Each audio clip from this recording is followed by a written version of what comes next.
Hello, good morning friends. कैसे हैं? सब अच्छे होंगे। और आज मैं आपके लिए एक बेहतरीन ऐसी कड़ी लेके आया हूँ जिससे आप सक्सेस हो पाएंगे लाइफ में। और आज हमारे साथ जो बैठे हुए हैं वो किसी परिचय के मुमताज नहीं हैं। इनका परिचय देना सिर्फ मेरे लिए सूरज को दीपक दिखाना होगा। लेकिन संक्षिप्त में मैं आपको बता दूं, मेरे साथ बैठे हुए हैं प्रेम कुमार त्यागी, जो कि एक शिक्षक हैं, प्रतियोगी परीक्षाओं के मार्गदर्शक हैं और पिछले 12 सालों में कम से कम इन्होंने 25,000 बच्चों का मार्गदर्शन किया है। और आज मैं आप सबके लिए कुछ मार्गदर्शन में सर से बहुत दिन से मैं समय मांग रहा था, लेकिन इनका बिजी शेड्यूल इतना है कि टाइम नहीं दे पाते हैं। लेकिन आज इन्होंने मुझे टाइम दिया, उसके लिए सबसे पहले मैं सर को धन्यवाद देता हूँ। सर बहुत बहुत धन्यवाद। और सर से कुछ आज सवाल करेंगे जिससे आपको प्रतियोगी परीक्षाओं में बहुत ही सफलता के मार्गदर्शन मिलेगा। तो आइए सर से हम सवाल रखते हैं सबसे पहले कि सरकारी नौकरी क्यों जरूरी है? क्यों बच्चे सरकारी नौकरी के पीछे इतने पड़े हुए हैं कि हाय सरकारी नौकरी होनी चाहिए, सरकारी नौकरी होनी चाहिए? क्या रीजन है? आज समझते हैं प्रेम कुमार त्यागी जी से। चलिए सर। सबसे पहले सतीश जी आपको बहुत बहुत धन्यवाद अपने चैनल पर मुझे आमंत्रित करने के लिए, मुझे ये मौका दिया अपने बच्चों से बात करने के लिए, तो आपका बहुत बहुत थैंक यू, धन्यवाद। आपने पूछा कि आज का जो प्रेजेंट टाइम चल रहा है, वर्तमान युग चल रहा है, जी सर, उसमें सरकारी नौकरी क्यों जरूरी है? क्यों जरूरी है सर? तो सरकारी नौकरी से सबसे बड़ा जो फायदा हमें दिखता है वो एक स्थायित्व और सुरक्षा। और इसका एक सबसे बड़ा जो एग्जाम्पल उदाहरण हमारे सामने है वो वर्तमान समय में जो कोरोना वायरस की वजह से जो क्राइसिस आया है, जी जी, और इस क्राइसिस ने जो सरकारी नौकरी की महत्वता है, इम्पोर्टेंस है, वह स्थापित की है। हम देख रहे हैं कि पिछले 6-7 महीने में प्राइवेट काम करने वाले, प्राइवेट कंपनियों में काम करने वाले कामगार मजदूर लाखों लोग बेरोजगार हुए हिंदुस्तान में। लाखों लोगों की पेमेंट रोकी गई, काटी गई। लेकिन जो सरकारी सर्विस से जुड़ा हुआ, सरकारी नौकरी से जुड़ा हुआ जो इंसान है, उस पर इसका ज़्यादा कोई असर नहीं आया। तो आज के युग में सबसे मेन चीज़ जो सरकारी नौकरी को लेकर है वो स्थायित्व और सुरक्षा जुड़ी हुई है। सरकारी नौकरी हमें मिल जाती है तो हमारे जीवन में स्थायित्व रहेगा और अपने कैरियर के प्रति हमें सुरक्षा प्राप्त होगी, जो प्राइवेट जॉब के अंदर हमें प्राप्त नहीं होती है। तो इसलिए मैं सभी प्रतियोगी परीक्षाओं की तैयारी करने वाले या अन्य जो युवा वर्ग है उसका आह्वान करता हूं कि सरकारी जॉब के लिए प्रयास करें। सरकारी जॉब आपके पास होगा, सरकारी नौकरी आपके पास होगी, तो निश्चित रूप से आपको जीवन में स्थायित्व और कैरियर के प्रति जो सुरक्षा है वो सुरक्षा प्राप्त होगी। तो सर कहीं ना कहीं आप कहना चाहते हो कि सरकारी नौकरी बहुत जरूरी है, बच्चों को सरकारी नौकरी की तैयारी करनी चाहिए। तो सर इसको आगे बढ़ाते हुए मैं आपसे एक सवाल करता हूं कि सरकारी नौकरी जरूरी है, लेकिन मेरा जो युवा वर्ग है, मेरे साथी भाई हैं, कहीं ना कहीं भटक जाते हैं। उनकी तैयारी की क्या रणनीति होनी चाहिए जिससे वो भटकाव ना आए? तो आज उसके लिए आप मार्गदर्शन करें कि जो भी सरकारी नौकरी तैयारी कर रहे हैं तो उनकी रणनीति क्या होनी चाहिए, उस तैयारी लेकर रणनीति क्या हो कि जिससे उन्हें जल्दी से जल्दी जो सफलता है वो मिल सके। जी, जैसे हम अभी बात कर रहे थे कि सरकारी नौकरी इम्पोर्टेंस है हमारे लिए, जी महत्व रखती है। जी सर, जी सर, और जब ये चीज़ महत्व रखती है तो इसकी डिमांड भी ज़्यादा है। बिल्कुल। और आज हम देखते हैं कि किसी भी परीक्षा के अंदर जहाँ 1000 वैकेंसियाँ निकलती हैं तो लाखों एप्लीकेशन जाती हैं, उसके लिए लाखों फॉर्म जाते हैं। तो जो प्रतिस्पर्धा है वो प्रतिस्पर्धा बहुत ज़्यादा है। तो उस प्रतिस्पर्धा के अंदर आगे निकलने के लिए, उस सरकारी नौकरी या किसी भी प्रतियोगी परीक्षा की तैयारी करने के लिए एक विशेष जो रणनीति है, विशेष जो प्लानिंग है, वो प्लानिंग हमारे पास होनी चाहिए। तैयारी बहुत सारे सर जी वो रणनीति क्या होनी चाहिए? उस रणनीति को आज मेरे दर्शकों को जो मुझे देख रहे हैं, आपको देख रहे हैं, उनको बताओ कि वो रणनीति एग्जैक्ट क्या होनी चाहिए। जी, देखिए तैयारी सब लोग करते हैं। बिल्कुल सर, बिल्कुल। 20 लाख एप्लीकेबल हैं तो 20 लाख प्रतियोगी हैं, 20 लाख तैयारी करेंगे, लेकिन उनमें से सफल वही 1000, 2000, 5000 होते हैं। तो सफल ही होता है जो एक अपनी एक सफल प्लानिंग, एक अच्छी प्लानिंग तैयार करता है।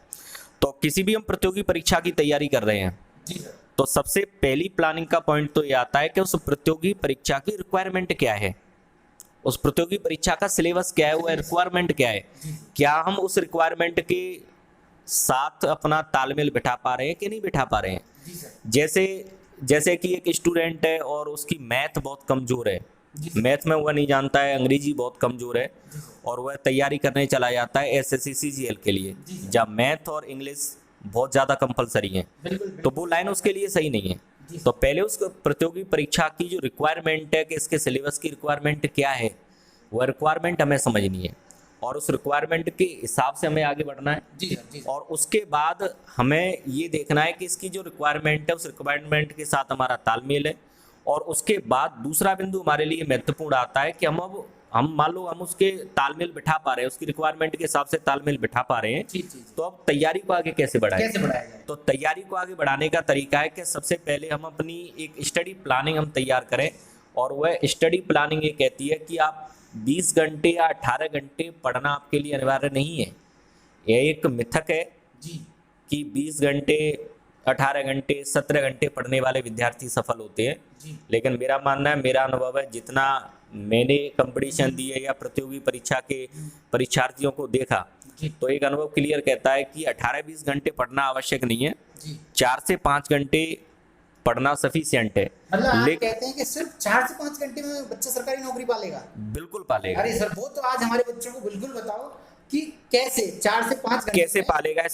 इसका एक एग्जाम्पल मैं आप सबके सामने रखना चाह रहा हूँ कि जैसे हमें अपनी बॉडी के लिए न्यूट्रिशन चाहिए, पोषण चाहिए।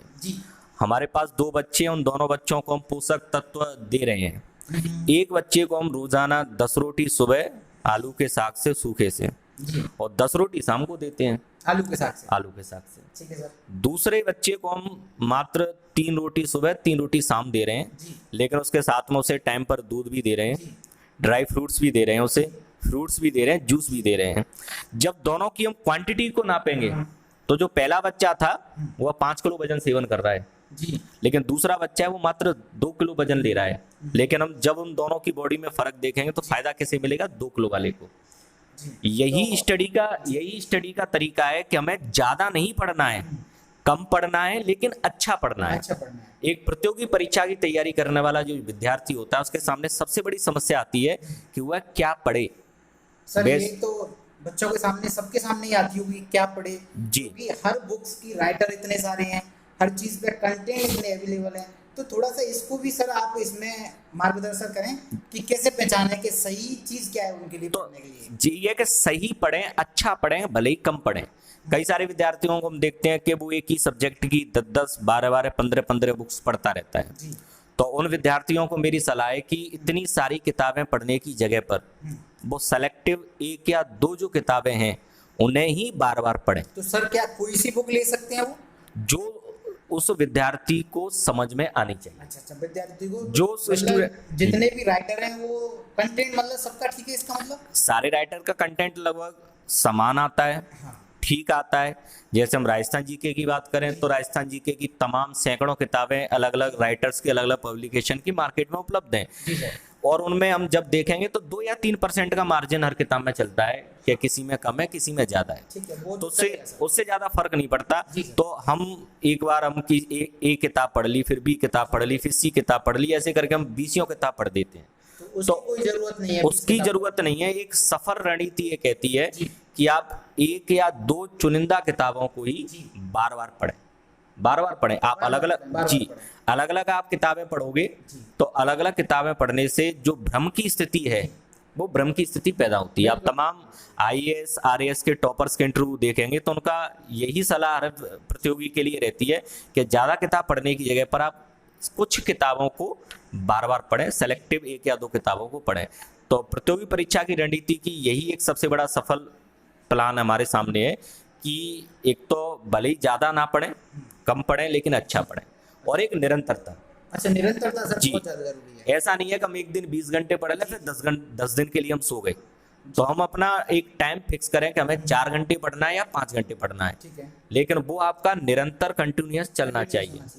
ज़्यादा किताबों के भ्रम में ना पढ़ें, कुछ सेलेक्टिव जो किताब आपके अकॉर्डिंग है, जो किताब आपको समझ में आ रही है, मैं किसी किताब का नाम नहीं लूंगा यहाँ पर, लेकिन जो किताब आपको समझ में आ रही है, हमारा वो हो जाएगा कि हम एडवर्टाइजमेंट कर रहे हैं जिससे, जी, लेकिन ऑथेंटिक बुक पढ़ें। जो बुक आपकी समझ में आ रही है वह 1 या 2 किताबों को या बार बार रिपीट करके रिवीजन, उनका रिवीजन है वो रिवीजन आप करें। तो ये इसकी सफल प्लानिंग की तरीका है। सर एक क्वेश्चन मेरा यहाँ से और उठता है कि सर जो क्वेश्चन उठता है कि 4 से 5 घंटे पढ़ें, लेकिन क्या कोई फिक्स टाइम है वो 4 से 5 घंटे का पढ़ने का? कब पढ़ना चाहिए? कौन सा टाइम बच्चे के लिए सूटेबल करता है? क्या कुछ अलग अलग बच्चों के लिए कुछ ऐसा टाइम टेबल आप सजेस्ट करना चाहोगे? देखिए, पढ़ने का जो टाइम टेबल है वो प्रत्येक विद्यार्थी के लिए एक नहीं हो सकता, जी सर। क्योंकि हर व्यक्तित्व अलग अलग है। अलग अलग, बिल्कुल सही बात। हर व्यक्ति की मानसिक स्थिति, मानसिक स्तर अलग अलग होता है। बिल्कुल सर, बिल्कुल सर। तो वहां पर हमें अपना ये भी समझना होगा कि 24 घंटे में से कौन सा समय हमारे पढ़ने के लिए अनुकूलित है, किस समय पर हम ज्यादा ध्यान दे पा रहे हैं, किस समय पर हमें ज्यादा याद हो रहा है, तो वो आप समय चॉइस करें। किसी बच्चे को रात में पढ़ना अच्छा लगता है तो वो रात में पढ़े, जिसको सुबह जल्दी जग के पढ़ना अच्छा लगता है तो शाम को जल्दी सो जाए, सुबह जग के पढ़े। तो अपना टाइम जो अपनी बॉडी के अकॉर्डिंग, हमारे दिमाग के अकॉर्डिंग जो एक अच्छा समय है जहां पर हमारा दिमाग ज्यादा काम करता है, हमारा ज्यादा मन लगता है, तो वो टाइम आप सजेस्ट कर सकते हैं, वो आप चॉइस कर सकते हो, समय के अकॉर्डिंग आप पढ़ सकते हैं। तो जैसे आप कह रहे हैं सर कि सुबह का या शाम का कोई मतलब उससे कोई भेद नहीं है, जैसे ज़्यादातर लोग कहते हैं सुबह उठो जल्दी उठो, तो उसका कुछ रोल है? जी, उसका कोई रोल नहीं है, पढ़ाई में केवल कोई रोल नहीं है? पढ़ाई में कोई रोल। देखिए, पढ़ने के लिए कोई विशेष समय नहीं है, जी। विद्यार्थी अपने अकॉर्डिंग जो समय उसके सुबह लिए, शाम का कोई रोल नहीं है? जी, अपने अकॉर्डिंग जो समय उसे अच्छा लगता है उस समय पर वो पढ़ सकता है। लेकिन सुबह के समय शरीर की जो ऊर्जा होती है, एनर्जी होती है, वो ज़्यादा होती है। तो मैं सजेस्ट करूँगा कि जो विद्यार्थी को जो कठिन विषय लगते हैं उन्हें सुबह पढ़ें। वो कठिन विषय सुबह पढ़े, और उसके बाद जो उसको थोड़े से इजी सरल विषय लगते हैं वो दिन में और रात के समय उन्हें पढ़ने का प्रयास करें। सर जो नेक्स्ट सवाल है मेरा भी और बहुत सारे बच्चों का भी सवाल रहता है कि पढ़ाई के दौरान किसी असफलता के कारण या किसी बाहरी प्रेशर के कारण बच्चे पर दबाव तनाव बहुत हो जाता है, तो उस तनाव को किस तरीके से कम किया जाए? देखिए, जब हमें किसी भी प्रतियोगी परीक्षा के अंदर या किसी भी काम में असफलता प्राप्त होती है तो तनाव आने का सबसे बड़ा जो कारण होता है जी वो लोगों के आरोप, जी हमारे मिलने वाले रिश्तेदार, अड़ोसी पड़ोसी उंगलियां उठाते हैं, जी उन उंगलियों की वजह से हमें तनाव महसूस होता है। जी सर। तो यहाँ पर मैं सलाह दूंगा कि जो उंगलियां, जो आरोप हमारी तरफ आ रहे हैं, जो उपहास हमारी तरफ आ रहा है, उसे हम दुख के रूप में, तनाव या दबाव के रूप में ना लें, बल्कि उसे एक चुनौती, एक चैलेंज के रूप में एक्सेप्ट करें, स्वीकार करें, और उस चैलेंज को अपने काम से, अपनी पढ़ाई से और अपनी सफलता से पूरा करने का प्रयास करें। तो तनाव लेने की आवश्यकता नहीं है, बस उस असफलता का क्या कारण था उस कारण को खोजें, आत्ममंथन करें, और उसके बाद उस कारण को दूर करते हुए असफलता को सफलता में कन्वर्ट करने का प्रयास करें। बिल्कुल सर। सर थोड़ा सा मैं चाहूँगा कि थोड़ा सा आप बताएं कि बच्चा आत्ममंथन कैसे कर पाएगा, तो थोड़ा सा ये और बताएं कि आत्ममंथन कर पाएं जिससे उन पहचान पाएं कि हमारी गलती कहाँ है। जी, जब हम बहुत लंबे समय तक तैयारी करते हैं और उसके बाद प्रतियोगी परीक्षा में बैठते हैं, परिणाम आता है, तो वह परिणाम हमें आत्ममंथन कराता है। वह परिणाम हमें बताता है कि हमसे गलतियां क्या हुई हैं, गलतियाँ क्या हमारी कमियां क्या रही हैं, कौन सा सेक्शन, कौन सी सब्जेक्ट हमारी वीक है, किस सेक्शन पर, किस सब्जेक्ट पर हमें काम करने की आवश्यकता है। तो जिस सब्जेक्ट या जिस सेक्शन में हमें असफलता प्राप्त हुई है या कम नंबर आए, तो आगे की तैयारी में आगे बढ़ते हुए उस सेक्शन को, उस सब्जेक्ट को तैयार करें, उसके अंदर जो कमियां रह गई थी उन्हें पूरा करने का प्रयास करें। सर क्या तैयारी के दौरान किसी विशेष विषय को कुछ ज़्यादा महत्व देना चाहिए? कौन सी विषय किस समय पढ़नी चाहिए? थोड़ा सा पर्टिकुलर विषय पर थोड़ा सा मार्गदर्शन और दें सर। जी, किसी भी प्रतियोगी परीक्षा में ये नहीं है कि हम किस विषय को ज़्यादा पढ़ें या किस विषय को कम पढ़ें। जी, बस उस प्रतियोगी परीक्षा में सफल होना है तो टारगेट हमारा यही होना चाहिए कि किसी भी विषय का जितना सिलेबस उस परीक्षा के अंदर है उस सिलेबस को हम कवर करें। सिलेबस को कवर करें। हमें उस सिलेबस के अंदर हमें पता चल जाएगा कि किस सब्जेक्ट का वजन कितना है। जी सर। किसी भी पेपर को हम दे रहे हैं तो किसी सब्जेक्ट का वजन 70% होगा, किसी विषय का वजन 10% होगा, तो उस वजन के अकॉर्डिंग आप उस सब्जेक्ट को वेटेज दे सकते हैं, उस सब्जेक्ट को समय दे सकते हैं।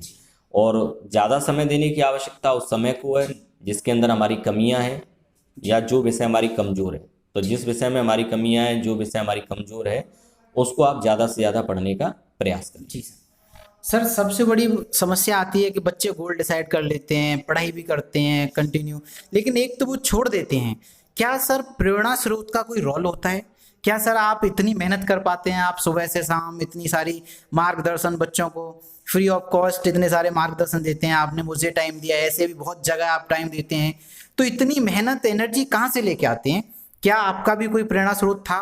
आपने किस तरीके से इतनी सफलता हासिल करी? थोड़ा सा अपना एक्सपीरियंस ये सब चीज़ बताएं, जिससे हमारे बच्चे भी प्रेरणा स्रोत के माध्यम से, आपकी बात के माध्यम से, कैसे भी हमारा अल्टीमेट जो आपका और हमारा गोल है, वो हमारा गोल ये है कि ज़्यादा से ज़्यादा बच्चों तक पहुंच पाएं, और ज़्यादा से ज़्यादा बच्चे सरकारी जॉब करना चाहते हैं, वो सरकारी जॉब अल्टीमेट वो अपने गोल को प्राप्त कर पाएं। तो थोड़ा सा सर इसको और बताएं। देखिए, सफलता प्राप्त करने के लिए जो लगन है, जो जुनून है, जी सर। वो जुनून आवश्यक होता है। जी सर। जब हम कि ज़्यादातर विद्यार्थियों को मैं देखता हूँ कि वो तैयारी करते हैं, जी एग्ज़ाम देते हैं, जी और एग्ज़ाम देने के बाद अपनी तैयारी को कुछ समय के लिए पोस्टपोन कर देते हैं। जी। उनका मानना होता है कि अगली बार जब पेपर आएगा, एग्ज़ाम आएगा, उस समय हम अपनी तैयारी करेंगे, मतलब एग्जाम फॉर्म जब भरना शुरू होंगे, जब तैयारी शुरू जब तैयारी शुरू करेंगे। तो उनके लिए एक सलाह है कि जो तैयारी है, वो तैयारी लगातार, कंटिन्यू, निरंतर चलती रहनी चाहिए। जी। लगातार तैयारी चलती रहेगी, लगातार प्रयास करते रहेंगे, तब जाकर हमें सफलता प्राप्त होगी। तो जो जुनून की आग है, जी, उस आग को नहीं बुझने देना है, और जुनून ही सबसे बड़ा आदर्श है। जी सर। हमें अंदर से सफलता की जो ललक है, जो प्यास है, वो प्यास जुनून नहीं दिलाता है। तो सफलता के लिए जो हमारे अंदर की प्यास है, वो प्यास आवश्यक है। और आप सभी के लिए एक सलाह, एक मार्गदर्शन मैं देना चाहूँगा यहाँ पर, कि जीवन में सफलता प्राप्त करने के लिए जो संघर्ष है, वो संघर्ष, मेहनत और हमारे अंदर की प्यास और जुनून, वो आवश्यक है। जी सर। जैसे हम श्री राम का उदाहरण लेते हैं, तो राम जब अयोध्या के राजभवन में थे, तो राजकुमार राम थे, जी। और जंगल का कठिन जीवन बिताकर, वनवासी का जीवन बिताकर जब वापस अयोध्या पर लौटे, तो भगवान राम के रूप में लौटे। तो संघर्ष और जो मेहनत है, मतलब कहीं ना कहीं इंसान को संघर्ष ही बनाता है। मतलब आप कहना चाहते हो जी, जो भी भगवान बने या कोई भी बना, वो जी, सिर्फ संघर्ष से ही बना। संघर्ष और मेहनत से ही चमक आती है, निखार आता है। कहावत है कि जो सोना जितना तपता है, उसमें उतनी चमक आती है। तो अपने जीवन को संघर्ष और मेहनत के साथ जोड़ें। और आज के लिए इतना ही, लेकिन आगे मैं कहना चाहूँगा कि आप सभी के लिए एक लाइव सेशन हम रखेंगे। क्या बात है सर। और जिसके अंदर, लाइव सेशन के अंदर आपकी जो समस्याएं होंगी, जो आपकी शंकाएं होंगी, उन समस्याओं को, उन संख्याओं को दूर करने का प्रयास करेंगे। और सतीश जी के लिए भी धन्यवाद है कि एक नेक काम कर रहे हैं, अच्छा काम कर रहे हैं। जो युवा वर्ग है, उस युवा वर्ग के लिए एक सही राह दिखाने वाला काम कर रहे हैं। तो आपको बहुत बहुत धन्यवाद। और आप सब लोगों से भी एक निवेदन है कि आप ज़्यादा से ज़्यादा इस चैनल को सब्सक्राइब, लाइक, शेयर और कमेंट करें। एक अच्छी राह पर चलने वाला काम है, अच्छी राह पर चलने वाला चैनल है। बहुत बहुत धन्यवाद सर। आपको फिर एक बार बहुत बहुत धन्यवाद देता हूँ कि आपने टाइम दिया। और सबसे बड़ी बात सर, मैं आपसे इतने दिन से टाइम मांग रहा था, आज हमारे दर्शकों को आपने पहले से अनाउंस कर दिया कि आप फिर मुझे टाइम देंगे। ये मेरे लिए बहुत बड़े सौभाग्य की बात है।